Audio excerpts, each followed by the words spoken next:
picit ilyen hosszúkásabb szöveg lesz, de egy prózadások vannak ebben a kötetben, ilyen prózaszerű ilyen történetszövegek, és akkor azok közül az egyiket szeretnék felolvasni. Ez a Trollhättenek át megnyitásra. A sziklás folyómeder még üres volt, amikor odaértünk a gáthalán, de a parton már egészen nagy tömeg várakozott, nyugtalan toporgással, és az emberi zaj nehéz masszája betöltötte a völgyet. Alig találtunk helyet magunknak, ahonnan látni reméltük az áradást. Én nem is akartam közelebb férkőzni a korláthoz. Valahogy viszonyogtam a vállamnak gyűlő vállat, az oldalamra fújódó könyökök, és a lábfejemre nehezedő cipőtalpak gondolatától is. De te hajtatlan voltál. Csak törtél előre egyre, réselted magad befelé a testek sűrűjében, néha-néha visszapillantva rám, hogy vajon követlek-e, vagy már is elvesztem az idegen arcok rejtegetőben. De persze mentem utána. Nem tehettem mást. Elfogadtam, hogy akármi következik, azt látnom kell nekem is.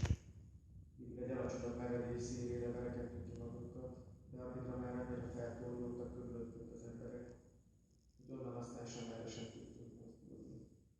És ekkor felhasadtak a szívének, mint a bombázásra figyelmeztetnének, a tömeg pedig egy csapásra elnémult, akárha egy előre begyakorolt koreográfia szerint viselkedett volna mindenki. Csak a madarak törtek ki a kiáltozással a fák koronái közül. Miközben odafent a nehéz vaskok éles csikorgással megmoccantak, mint egy lassított felvételen, romhán feltárták rozsdás árkapcsukat, engedték előre törni a vizet, a vínen nézve, eleinte gyér, fehér habzásnak tűnt csak, ártalmatlan néma szivárgásnak, az egyre duzzadó hullámok hirtelen eltakarták a gát nyílását, de még mindig hang nélkül, még mindig távol, mintha megálltak volna egy pillanatra erőbűnteni, mielőtt lezúdulnának ránk. Aztán előbb a hideg szél, hirtelen rohama, mármint egy robbanás a következő csapódó, irdatlan teherdobaja ért le hozzánk.